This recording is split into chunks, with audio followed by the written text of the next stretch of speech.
तो फ्रेंड मैं डेंडवाल आपका स्वागत करता हूं आपके अपने YouTube channel nursing guide classes YouTube channel के ऊपर। तो फ्रेंड जैसे कि फ्रेंड आप लोगों को पता है अपन लोग अपने इस चैनल के ऊपर एमसीक्यू क्लासेस स्टार्ट कर रखी थी और इसके अलावा आप लोगों का एक और यूट्यूब चैनल है नर्सिंग गाइड क्लासेज 2.0 जिसके ऊपर अपन लोग क्या बात कर रहे हैं, थ्योरी क्लासेस के ऊपर बात कर रहे हैं, जहाँ पर आपकी 3 से 4 क्लासेस है वो हो चुकी है। सब्जेक्ट का नाम है फंडामेंटल ऑफ नर्सिंग, वो अपन लोगों ने स्टार्ट वहां पर कर रखी है। तो अगर आप लोगों को वो चैनल देखना है तो उसका लिंक आपको नीचे डिस्क्रिप्शन बॉक्स में मिल जाएगा। वहाँ की क्लासेस को आप विजिट करें, क्लासेस अच्छी लगे तो चैनल को सब्सक्राइब कर लें। तो आज ही क्लास में कुछ एमसीक्यू लेके आए हूँ, तो एमसीक्यू के ऊपर बात करते हैं। तो पहला एमसीक्यू आप लोगों की स्क्रीन के ऊपर, इसको पढ़े और आप कमेंट करें अपना राइट आंसर।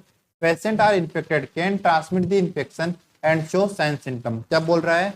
एक पेशेंट है, वो क्या है? इन्फेक्टेड है, ठीक है, इन्फेक्टेड है और क्या कर रहा है? डिजीज को ट्रांसमिट भी कर रहा है, ठीक है भाई, और अपने साइन सिम्टम भी क्या कर रहा है? शो कर रहा है। तो ऐसे पेशेंट को आप क्या बोलोगे? केस बोलोगे, कैरियर बोलोगे, कंट्रोल बोलोगे या इंक्यूबेशन पीरियड बोलोगे? तो अपना राइट आंसर कमेंट करें फ्रेंड। एक इंडिविजुअल है जो इन्फेक्टेड है, क्या बोल रहा है ये इंडिविजुअल? क्या है? इन्फेक्टेड है। तो इन लाइन को आप पकड़े, इस लाइन को पकड़े कि वो इन्फेक्टेड है, ठीक है। दूसरा इस लाइन को पकड़े कि वो डिजीज को क्या कर रहा है? ट्रांसमिट कर रहा है। और तीसरा इस चीज को पकड़े कि वो आपके इन्फेक्शन को, अपने साइन सिम्टम को क्या कर रहा है? उनको उनको क्या कर रहा है? शो कर रहा है।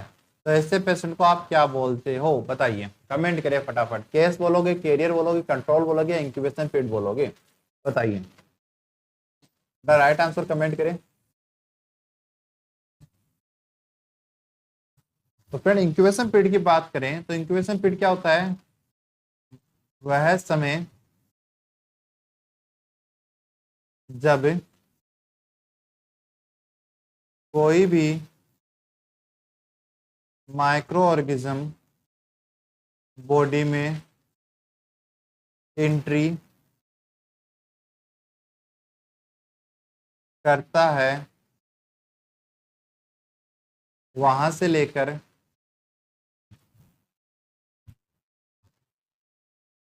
First sign and symptom show करता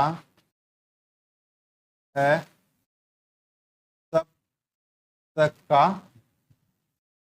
टाइम। ये क्या कह रहा है? कि वह समय जहां पर माइक्रोऑर्गेनिज्म आपकी बॉडी में क्या किया, उसने एंट्री की, एंट्री करने से लेकर फर्स्ट साइन सिम्टम शो कर रहा है, तब तक का समय क्या कहलाता है? इंक्यूबेशन पीरियड कहलाता है, ठीक है। अगली बात करते हैं कंट्रोल के रिगार्डिंग।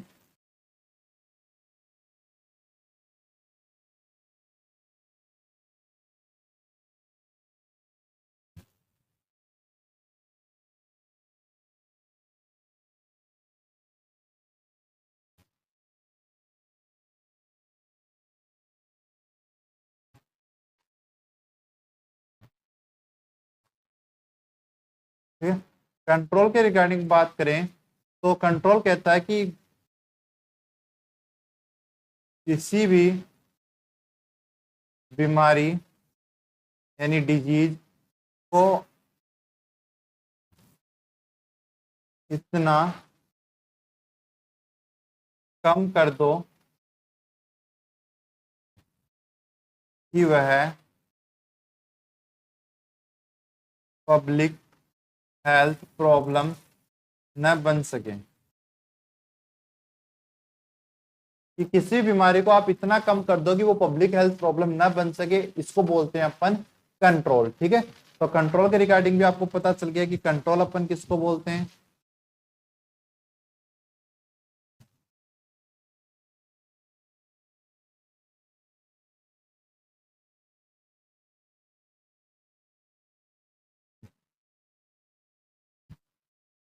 नेक्स्ट आता है आपका कैरियर।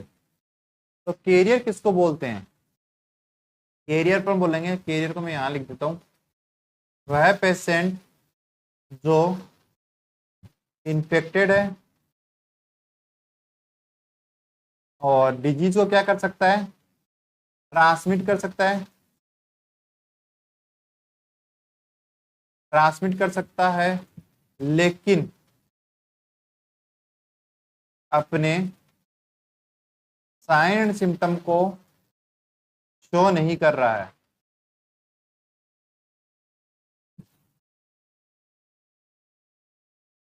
तो ऐसे को अपन क्या बोलते हैं, ऐसे पेशेंट को अपन कंट्रोल कैरियर के नाम से जानते हैं।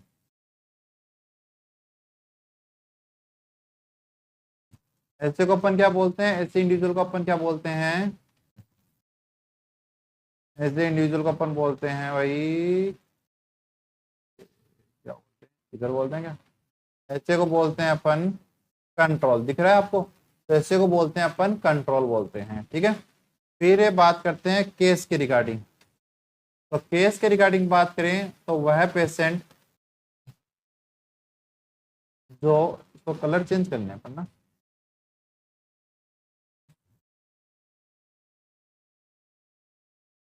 अब लिखते हैं, वह पेशेंट जो इन्फेक्टेड है, जो इन्फेक्टेड है, डिजीज को ट्रांसमिट करता है, ट्रांसमिट करता है, और साइन सिम्टम भी क्या कर रहा है, शो कर रहा है। तो ऐसे को अपन क्या बोलते हैं, केस बोलते हैं। अब अपनी चारों डेफिनेशन मैंने लिख दी है। अब आप बताइए कि आपका क्वेश्चन है वो किसके लिए सेट होता है, कि पेशेंट आर इन्फेक्टेड, ठीक है, इन्फेक्टेड है और ट्रांसमिट कर रहा है, ठीक है, और साइन सिम्टम भी शो कर रहा है। तो इन डेफिनेशन से आपको पता चल गया होगा कि ऐसे पेशेंट को अपन क्या बोलते हैं, ऐसे पेशेंट को अपन केस बोलते हैं। तो अपना राइट आंसर क्या रह जाएगा, राइट आंसर ए रह जाएगा। अगले क्वेश्चन पे चलते हैं।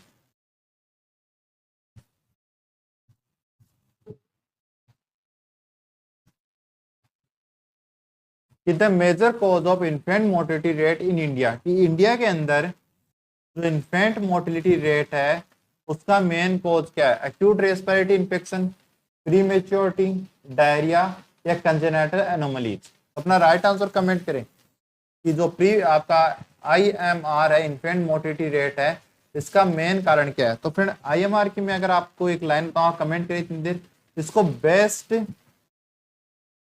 हेल्थ इंडिकेटर बोलते हैं।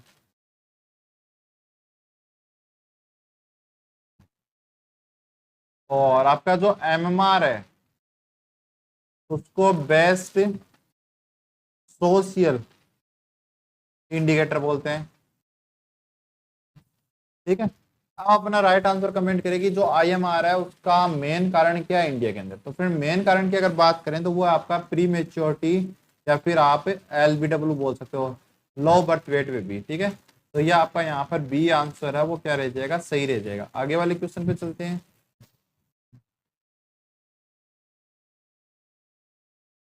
One of the major cause of maternal mortality in India, कि जो MMR है, मैटरनल मोर्टिलिटी रेशियो है, उसका मैटरनल मोर्टिलिटी का मतलब जो फीमेल है वो प्रेगनेंसी और प्रेगनेंसी से 42 दिन, डिलीवरी के 42 दिन तक, डिलीवरी के 42 दिन बाद तक अगर किसी प्रेगनेंसी रिलेटेड किसी डिसऑर्डर से मरती है तो उसको बोलते हैं मैटरनल मोर्टिलिटी। ठीक है, इसका मेन कारण क्या है वो बताइए। मतलब प्रेगनेंसी और प्रेगनेंसी के 42 डेज बाद तक किसी भी प्रेगनेंसी के कारण वंश वो मरती है, प्रेगनेंसी रिलेटेड प्रॉब्लम से वो मरती है, तो उसको मैटरनल मोर्टिलिटी बोला जाता है। कहने का मतलब ये है कि एक फीमेल है जिसकी डिलीवरी हुई,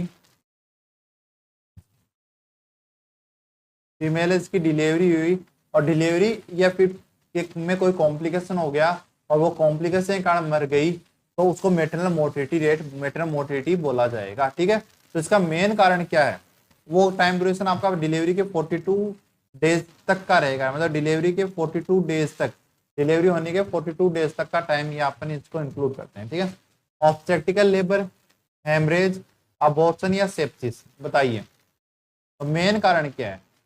देखो वैसे तो ये चारों ही कारण है MMR के, मैटरनल मोर्टिलिटी के, लेकिन मेन कारण पूछा गया कि सबसे ज्यादा मौत किससे होती है। तो सबसे ज्यादा मौत होती है वो आपके हेमरेज से होती है। किससे होती है, हेमरेज, जिसको अपन PPH बोलते हैं, जिसको अपन क्या बोलते हैं, पोस्टपार्टम हेमरेज। अगर 500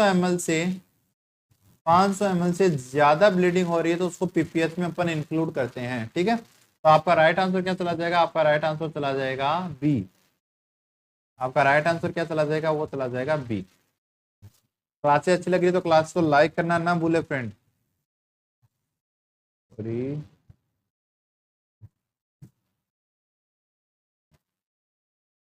मैटरनल मोर्टिलिटी एक्सप्रेस इनटू, कि जो मैटरनल मोर्टिलिटी है वो कितने पर निकाली जाती है?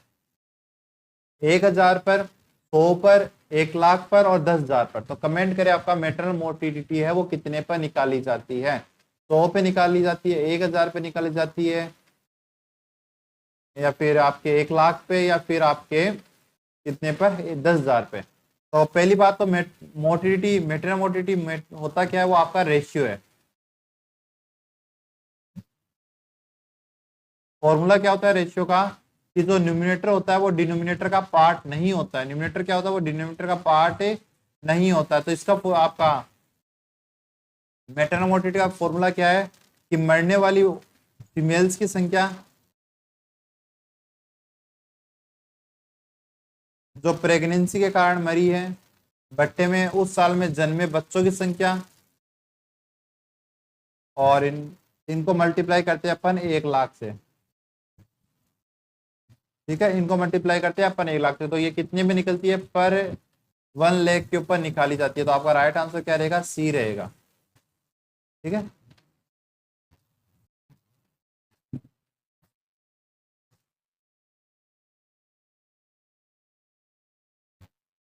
Maternal mortality are consider within of day of delivery, की डिलीवरी के कितने समय बाद तक अपन मैटरनल मोर्टिलिटी रेट है वो मैटरनल मोर्टिलिटी इंक्लूड करते हैं?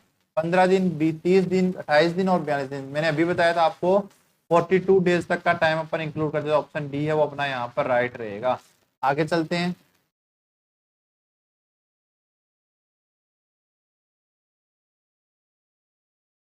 अगला question, the commonest cause of maternal morbidity. इस बार देखिए मोर्बिडिटी पूछा गया है, न कि मोर्टिलिटी पूछा। मोर्टिलिटी का मतलब होता है डेथ रेट, मोर्टिलिटी का मतलब होता है डेथ, और मोर्बिडिटी का मतलब होता है सिकनेस, मतलब बीमारी की दर। ये तो है बीमारी की दर, और मोर्टिलिटी यानी मरने की दर। ठीक है, एनीमिया है, हेमरेज है, अबॉर्शन है, या सेप्टिज्म।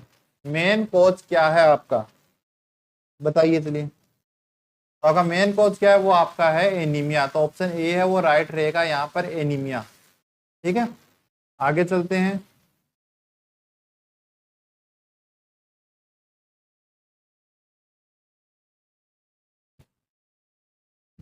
The most important factor in reduce the maternal mortality in India, कि जो मैटरनल मोर्टिलिटी है, मतलब फीमेल के मरने की दर है, जो प्रेगनेंसी में फीमेल के मरने की दर है, उसको अपन कम कैसे कर सकते हैं, उसको अपन रिड्यूस कैसे कर सकते हैं? मोर ट्रेंड दाई, जो दाई होती है उनको ट्रेंड करें, बेटर हॉस्पिटल फैसिलिटी दें, एंटीनेटल केयर दें, फैमिली वेलफेयर सर्विस दें। तो फ्रेंड ये सारी चीजें आपके लिए इंपॉर्टेंट है। सारी चीजें अपन फॉलो करके अपन क्या कर सकते हैं, मैटरनल मोर्टिलिटी को अपन क्या कर सकते हैं, कम कर सकते हैं। लेकिन आपको एक मेन तरीका पूछे तो वो आपका रहने वाला है, आपका एंटीनेटल केयर के रिगार्डिंग रहने वाला है। तो आपका ऑप्शन सी है वो यहाँ पर राइट रहेगा।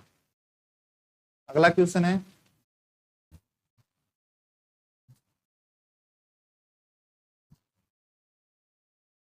The major cause of death in children under 5 year of age, कि 5 साल से छोटे बच्चे हैं, उनके अंदर उनका मरने का मेन कारण क्या है? देखो आपको इन्फेंट का पूछा तो आपने एलबीडब्ल्यू बता दिया, लो बर्थ वेट बेबी बता दिया, प्री टर्म बता दिया। लेकिन 5 साल से कम को पूछे तो आपका क्या आंसर रहेगा? मलेरिया रहेगा, डायरिया रहेगा, निमोनिया रहेगा, या मिजल्स रहेगा? चलिए कमेंट करिए, आपका मेन जो कोज है वो क्या रहेगा 5 साल के छोटे बच्चों के मरने का कारण। ठीक है, तो वो आपका रहने वाला है डी, सॉरी बी ए सी, यानी आपका निमोनिया। तो आपका राइट आंसर यहाँ पर क्या रहेगा, वो रहेगा सी, कि 5 साल से छोटे बच्चों का मरने का सबसे प्रमुख कारण निमोनिया है। ठीक है, आगे चलते हैं।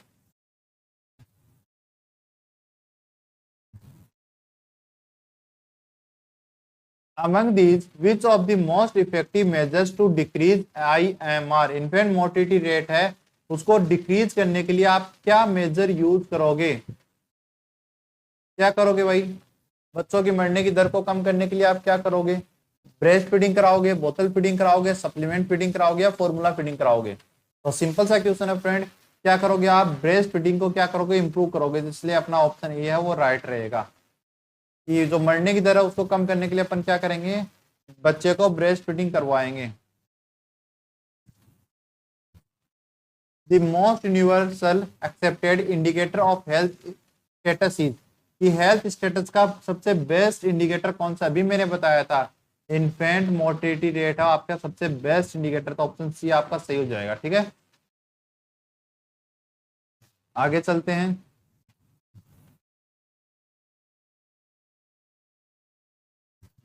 Outbreak of disease in the community is express than normal expectation is, के कम्युनिटी उसके अंदर कोई डिजीज है वो क्या हो गई है, आउटब्रेक हो गई है, नॉर्मल जो उसका अनुमान लगाया गया था उससे ज्यादा। एंडेमिक होगा, एपिडेमिक होगा, पेंडेमिक होगा, स्प्रोडिक होगा या एंडेमिक होगा। तो फिर नीचे से अपन स्टार्ट करते हैं।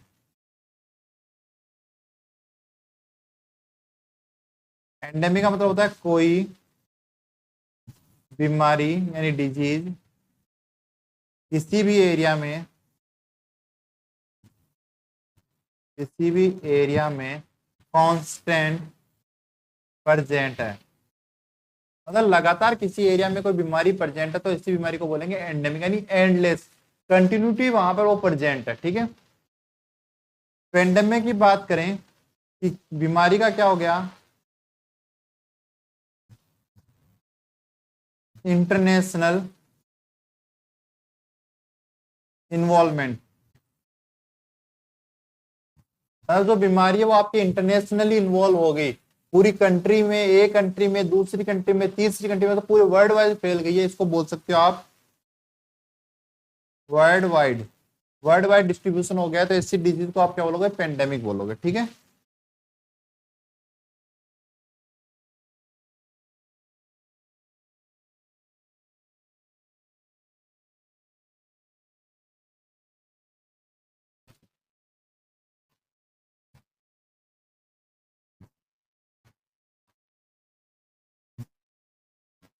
ठीक है। और अब मैं बात करूं आपका एंडेमिक एपिडेमिक का, एपिडेमिक का मतलब होता है अचानक, वो बीमारी है वो अचानक से आपके किसी एरिया के अंदर बिखर गई हो, डेवलप हो गई हो, तो वो है। और स्पोरेडिक का मतलब होता है बिखरे हुए case,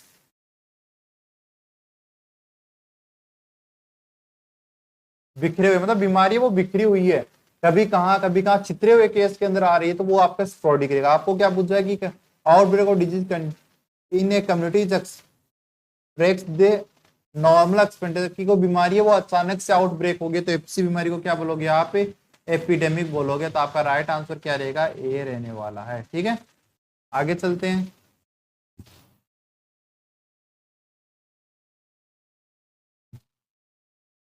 missed case are identify by, कि जो मिस्ड केस है वो किससे आप आइडेंटिफाई करोगे, एक्टिव सर्विलेंस से, पैसिव सर्विलेंस से, सेंटिनल सर्विलेंस से, या प्रिविलेंस रेट से।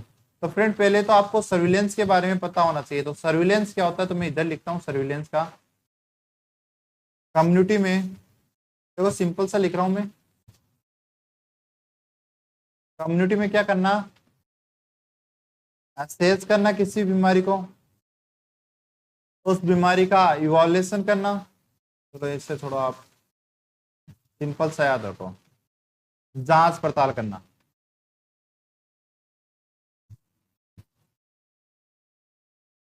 बीमारी को कम्युनिटी में जाना, वहां से डाटा उठाना, डाटा को कलेक्ट करना, उन डाटा को असेस करना, उनका इवोल्यूशन करना, सारा किस में आता है, सर्विलेंस में आता है। अब सर्विलेंस तीन टाइप का होता है, एक्टिव सर्विलेंस, पैसिव सर्विलेंस और सेंटिनल सर्विलेंस। एक्टिव का मतलब होता है कि जो आपका हेल्थ केयर प्रोवाइडर है वो कम्युनिटी में जाएगा और वहां से डाटा इकट्ठा करेगा। पैसिव का मतलब होता है कि जो कम्युनिटी के लोग हैं वो आपके पास आएंगे और डाटा देंगे। और सेंटिनल का मतलब होता है आप क्या कर रहे हो, बिखरे हुए केस, सॉरी मिस्ड केस को क्या कर रहे हो, असेस कर रहे हो। ठीक है, तो आपको ये तो पूछा गया मिस्ड केस को, तो आपका राइट आंसर क्या रहेगा, ऑप्शन सी है वो आपका राइट रहने वाला, ये आपका राइट रहेगा।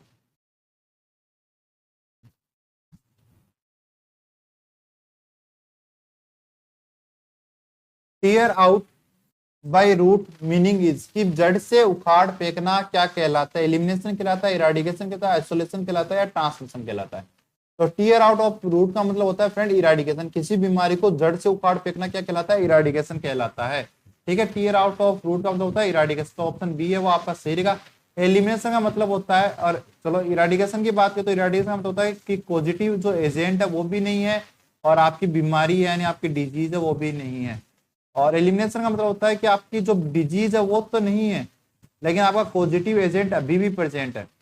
आइसोलेशन का मतलब होता है कोई भी बीमार आदमी है उसको क्या करना, अलग करना, ये आपका आइसोलेशन कहलाता है। क्वारंटाइन का मतलब होता है जो सस्पेक्टेड केस होता है उनको आप क्या कर रहे हो, सेपरेट कर रहे हो। तो आई होप आपको आज की क्लास अच्छी लगी होगी। क्लास अच्छी लगी तो क्लास को लाइक जरूर करें, और चैनल पे नहीं तो चैनल को सब्सक्राइब जरूर करें। ये क्लास आप देख रहे हैं nursing guide classes YouTube channel के ऊपर, और थ्योरी क्लास देखने के लिए नर्सिंग गाइड क्लासेस 2.0 चैनल को आप सब्सक्राइब करें। एमसीक्यू के लिए नर्सिंग गाइड क्लासेस चैनल को सब्सक्राइब करें। Thank you friend. पानी लाना है मुझे, पानी लाना है मुझे।